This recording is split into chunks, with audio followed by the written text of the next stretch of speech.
my channel. എല്ലാവർക്കും നമസ്കാരം. ഇന്ന് ഞാൻ വന്നിരിക്കുന്നത് ഒരു വെറൈറ്റി ദോശ റെസിപ്പി ആയിട്ടാണ്. ദോശ മാവ് എങ്ങനെയാണ് ഉണ്ടാക്കേണ്ടത് എന്നുള്ളത് ഓൾറെഡി ഷെയർ ചെയ്തിട്ടുണ്ട്. കണ്ടിട്ടില്ലെങ്കിൽ കാണാം, മേലെ ലിങ്ക് ഞാൻ കൊടുക്കാം. അപ്പോൾ ഇന്ന് ഞാൻ ചീസി ഗാർലിക് ദോശയാണ് ഞാൻ കാണിച്ചു തരാൻ പോകുന്നത്, അല്ലെങ്കിൽ ഗാർലിക് ചീസ് ദോശ. അപ്പം വെളുത്തുള്ളിയും ചീസും ഒക്കെ ഇട്ടിട്ട് നമുക്ക് ഒരു ദോശ ഉണ്ടാക്കിയെടുക്കാം. ചട്നി, സാമ്പാർ, തക്കാളി ചട്നി ഒക്കെ പെർഫെക്റ്റ് ആയിരിക്കും ഇതിൻ്റെ കൂടെ, അല്ലെങ്കിൽ ഉള്ളിയും മുളകും കൂടെ ഇതിൻ്റെ കൂടെ പെർഫെക്റ്റ് ആയിരിക്കും, അല്ലെങ്കിൽ ഉള്ളി ചമ്മന്തി ഇതിൻ്റെ ഒപ്പം പെർഫെക്റ്റ് ആയിരിക്കും. അപ്പോൾ എന്തായാലും ഒന്ന് ട്രൈ ചെയ്ത് നോക്കണം എങ്ങനെയാണ് നമുക്ക് ഗാർലിക് ചീസ് ദോശ. അപ്പോൾ ചിൽഡ്രൻസ് ഡേയും വരികയാണ് നവംബർ 14. അപ്പം കുട്ടികൾക്കുള്ള സ്പെഷ്യൽ ഇഷ്ടമുള്ളൊരു സംഭവമാണ് ഈ ചീസ് എന്ന് പറയുന്നത്. അതുകൊണ്ട് കുട്ടികളുടെ സ്പെഷ്യലാണ് ഈ ചീസ് ദോശ. അപ്പോൾ എന്തായാലും എല്ലാവരും ട്രൈ ചെയ്ത് നോക്കൂ. ഇപ്പോൾ എല്ലാവരും വീട്ടിലിരിക്കുന്ന സമയമാണ്, എല്ലാവർക്കും ഓൺലൈൻ ക്ലാസ്സസ് ഒക്കെ പോയിക്കൊണ്ടിരിക്കുകയാണ്. അപ്പോൾ ഇടയ്ക്കിടയ്ക്ക് കൊടുത്തു നോക്കിയാൽ പിള്ളേർ സുഖമായി കഴിച്ചോളും. ഗാർലിക്കും ചീസും ഒക്കെ ഇട്ടിട്ടുണ്ടാക്കുന്ന ദോശ എങ്ങനെയാണ് ഉണ്ടാക്കേണ്ടത് എന്നുള്ളത് നോക്കാം. അപ്പോൾ വീഡിയോ ഇഷ്ടമായി കഴിഞ്ഞാൽ ലൈക്ക് ചെയ്യുക, ഷെയർ ചെയ്യുക, സബ്സ്ക്രൈബ് ചെയ്യാൻ മറക്കരുത്. സബ്സ്ക്രൈബ് ചെയ്ത് കഴിഞ്ഞാൽ അടുത്തൊരു ബെല്ലൈക്കൺ ഉണ്ട്, അതും ക്ലിക്ക് ചെയ്യുക. അപ്പോൾ ഞാൻ പുതിയ വീഡിയോ ലോഡ് ചെയ്യുന്ന സമയത്ത് അതിൻ്റെ പുതിയ വീഡിയോയുടെ നോട്ടിഫിക്കേഷൻ നിങ്ങൾക്ക് വരുന്നതായിരിക്കും. അപ്പോൾ നമുക്ക് ഗാർലിക് ചീസ് ദോശ എങ്ങനെയാണ് ഉണ്ടാക്കേണ്ടത് എന്നുള്ളത് വീഡിയോ കണ്ടു നോക്കൂ. ഓക്കെ, അപ്പോൾ പിന്നെ കാണാം. അപ്പോൾ നമുക്ക് ഗാർലിക് ചീസ് ദോശ ഉണ്ടാക്കാൻ തുടങ്ങാം. അപ്പോൾ അതിന് വേണ്ടിയിട്ട് ഞാൻ ദോശക്കല്ലല്ല വെച്ചിരിക്കുന്നത്, ആദ്യം ഒരു ചീനച്ചട്ടിയാണ് വെച്ചിരിക്കുന്നത്. കാരണം നമുക്ക് പച്ചയായിട്ട് വെളുത്തുള്ളി ഇടാൻ പറ്റില്ല. അപ്പം ആദ്യം നമുക്കൊന്ന് ജസ്റ്റ് ഒന്ന് ഫ്രൈ ചെയ്തെടുക്കാം. അപ്പോൾ ഞാനിവിടെ ഏകദേശം ഒരു കുടമില്ലേ, അല്ലെങ്കിൽ ഒരു ഫുൾ ഉണ്ടയായിട്ടുള്ള വെളുത്തുള്ളി മുഴുവൻ ഞാൻ തൊലിയെല്ലാം കളഞ്ഞ് കുഞ്ഞായി കട്ട് ചെയ്ത് വെച്ചിട്ടുണ്ട്. കണ്ടോ, ഇത് ഞാൻ കുറച്ച് ഏകദേശം 1-2 ടീസ്പൂൺ എണ്ണ ഒഴിച്ചിട്ടുണ്ട്. ഇതിലേക്ക് ഇട്ട് കൊടുക്കണം. നല്ലോണം ചൂടായി എണ്ണ. വളരെ കുഞ്ഞായി പൊടിയായി അരിഞ്ഞെടുത്താണ് കേട്ടോ. ഇതൊന്നും നമുക്കൊരു ലൈറ്റ് ഗോൾഡൻ ബ്രൗൺ നിറമായിട്ട് വരണം. അതിനുശേഷം നമുക്ക് ദോശ ഉണ്ടാക്കാൻ തുടങ്ങാം. ഓക്കെ, ഞാൻ ഒരുപാട് പൊടിയായി അരിഞ്ഞിട്ടില്ല, ജസ്റ്റ് അതിനെ കട്ട് ചെയ്തിട്ടേ ഉള്ളൂ. നിങ്ങൾക്ക് വളരെ പൊടിയായിട്ട് വേണമെന്നുണ്ടെങ്കിൽ അങ്ങനെ കട്ട് ചെയ്യാം. എനിക്ക് ഒരുപാട് പൊടിയായി കട്ട് ചെയ്തല്ല, അതിൻ്റെ ഫ്ലേവർ ശരിക്കും പോകുന്ന പോലെ എനിക്ക് തോന്നി.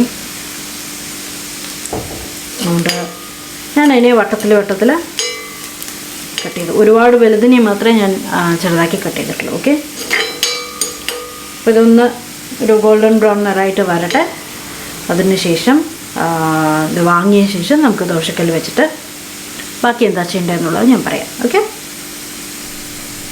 കണ്ടോ, എൻ്റെ കളർ മാറാൻ തുടങ്ങി. ഞാൻ ഇനി ഇത് കോരിയിട്ട് ഒരു ബൗളിലേക്ക് മാറ്റി വയ്ക്കുകയാണ്. അപ്പം മാറ്റിയ ശേഷം നമുക്ക് കുറച്ചുകൂടെ ഇതിലേക്ക് ഫ്ലേവേഴ്സ് ആഡ് ചെയ്യാനുണ്ട്. നല്ല അതിൻ്റെ ടേസ്റ്റ് കറക്റ്റായിട്ട് വരുള്ളൂ, അല്ലെങ്കിൽ ഭയങ്കര ബ്ലാൻഡായി പോകും. ഈ എണ്ണ കളയണ്ട കേട്ടോ, എണ്ണയിൽ നല്ല വെളുത്തുള്ളി മണം ഉണ്ടാവും. അപ്പോൾ അത് വേറെ വല്ല കറികൾക്കും വേണമെങ്കിൽ യൂസ് ചെയ്യാം. ഇതാ ബൗളിലേക്ക് മാറ്റി വെച്ചിട്ടുണ്ട്. ഇനി ഞാൻ ഇതിലേക്ക് ഏകദേശം ഒരു നുള്ള് മുളക് പൊടി ആഡ് ചെയ്ത് കൊടുക്കുകയാണ്. അതേമാതിരി ഒരു 1/4 ടീസ്പൂണോളം ആഡ് ചെയ്ത് കൊടുത്തിട്ടുണ്ട്. അതേമാതിരി ഒരു നുള്ള് ഉപ്പ്, ഇത്രയും ആഡ് ചെയ്തിട്ട് നമുക്കൊന്ന് മിക്സ് ചെയ്യാം. അപ്പോൾ ആ ചൂടോടെ തന്നെ ആഡ് ചെയ്യുകയാണെങ്കിൽ പെട്ടെന്ന് തന്നെ ഫ്ലേവർ പിടിച്ചോളും. കണ്ടോ, ഇത് മതി. ഇനി നമുക്ക് ദോശക്കല്ല് വെച്ചിട്ട് ഉണ്ടാക്കാൻ തുടങ്ങാം. അപ്പോൾ ഉണ്ടാക്കുന്നതിന് ഓരോ ദോശയ്ക്ക് ഞാൻ 1-2 ടീസ്പൂൺ വെച്ചിട്ടാണ് ഞാൻ ആഡ് ചെയ്ത് കൊടുക്കുന്നത്. അപ്പോൾ നല്ല ഫ്ലേവർ വേണമെന്നുണ്ടെങ്കിൽ നിങ്ങൾക്ക് 2 ടീസ്പൂൺ വരെ ആഡ് ചെയ്ത് കൊടുക്കാം. അല്ല ചെറിയ ഫ്ലേവർ മതിയെങ്കിൽ 1 ടീസ്പൂൺ മതിയാവും. ഓക്കെ, ദോശയ്ക്ക് എപ്പോഴും ടേസ്റ്റ് നല്ലെണ്ണയാണ് കേട്ടോ. അപ്പം ഞാൻ ദോശമാവ് അരയ്ക്കുന്ന വീഡിയോ എങ്ങനെയാണെന്നുള്ളത് കാണിച്ചിട്ടുണ്ട്. ഇഡ്ലിക്കും ദോശയ്ക്കും ഉള്ള മാവ് എങ്ങനെയാണ് അരയ്ക്കേണ്ടത് എന്നുള്ളതും ഞാൻ ഓൾറെഡി വീഡിയോ ഇട്ടിട്ടുണ്ട്, കണ്ടിട്ടില്ലെങ്കിൽ കാണാം. അപ്പം ഞാൻ ഇന്ന് ഇഡ്ലിക്കും ദോശയ്ക്കുള്ള മാവാണ് ഞാൻ എടുത്തിരിക്കുന്നത് കേട്ടോ, വീട്ടിൽ തന്നെ അരയ്ക്കുന്ന മാവ്. അപ്പം ഇവിടെ പാൻ ചൂടായിട്ടുണ്ട്. ഞാനിപ്പോൾ നോൺ സ്റ്റിക്ക് പാനാണ് വെച്ചിരിക്കുന്നത്. പാൻ ചൂടായി. അപ്പോൾ നമുക്കിനി ദോശ ഒഴിച്ചു കൊടുക്കാം. നല്ല വലിയ പാൻ ഉണ്ടെങ്കിൽ വലിയ പാനിൽ ഒഴിച്ചിട്ട് നല്ല വലിയ റോസ്റ്റ് മാതിരി എടുക്കാം കേട്ടോ. വലിയ പാനുണ്ട്, അതെടുക്കാൻ വയ്യ. നമുക്ക് ചെറിയ പാനിൽ ഇപ്പോൾ ചെയ്യാം.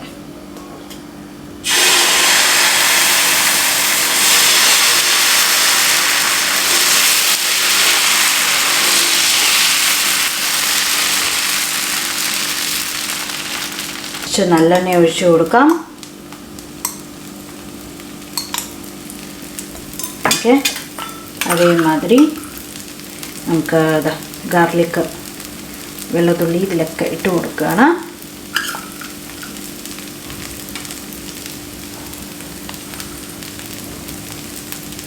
ഇത് മതി. ഇനി ഇതിൻ്റെ മേലെ നമുക്ക് ചീസ് ഇടണം. ഞാനിവിടെ ചീസ് ഓൾറെഡി ഗ്രേറ്റ് ചെയ്ത് വെച്ചിട്ടുണ്ട്. അപ്പോൾ അത് നമുക്ക് ഇതിലേക്ക് ഇട്ട് കൊടുക്കാം. അപ്പോൾ ചീസ് എത്ര വേണമെന്നുള്ളത് ഓരോരുത്തരുടെ ഇഷ്ടമാണ്. അപ്പോൾ നിറയെ വേണമെന്നുണ്ടെങ്കിൽ നിറയെ ഗ്രേറ്റ് ചെയ്തിട്ട് നമുക്ക് ഇട്ട് കൊടുക്കാം. അപ്പോൾ ഇട്ടിട്ടുണ്ട്. ഇനി ഇത് അടച്ച് വെച്ചിട്ട് കുറച്ച് നേരം നമുക്കൊന്ന് വയ്ക്കാം. അപ്പോൾ ഇത് മേൽഭാഗവും ആവിയിൽ തന്നെ വെന്ത് വരും. അതിന് ശേഷം നമുക്ക് മടക്കി വാങ്ങാം. ഓക്കെ, അപ്പോൾ ഇനി തിരിച്ചിടാൻ പറ്റില്ല, അതുകൊണ്ടാണ്. അപ്പോൾ ഈ ആവിയിൽ തന്നെ ആയിക്കോട്ടെ. 1-2 മിനിറ്റ് അത്രേ വേണ്ടൂ. ഓക്കെ, ഇപ്പോൾ 2 മിനിറ്റ് ആയിട്ടുണ്ട്. നമുക്കിനി എടുത്തിട്ട് കണ്ടോ, ചീസൊക്കെ നന്നായിട്ട് ഉരുകി വന്നിട്ടുണ്ട്, വെന്തിട്ടുമുണ്ട്. നമുക്ക് ദോശ പിന്നെ ഇത് മടക്കാം. അപ്പോൾ എങ്ങനെ വേണമെങ്കിലും മടക്കാം. നമ്മൾ സാധാരണ ദോശ മടക്കുന്ന പോലെയും മടക്കാം. ഞാനിപ്പോൾ ചെയ്യുന്നത് ഒരു സ്ക്വയർ ഷേപ്പിലേക്ക് എടുക്കുകയാണ്. കണ്ടോ, എന്നിട്ട് നമുക്ക് തീ ഓഫ് ചെയ്യണം. ഞാൻ ഒരു പ്ലേറ്റിലോട്ട് സെർവ് ചെയ്തിട്ടുണ്ട്.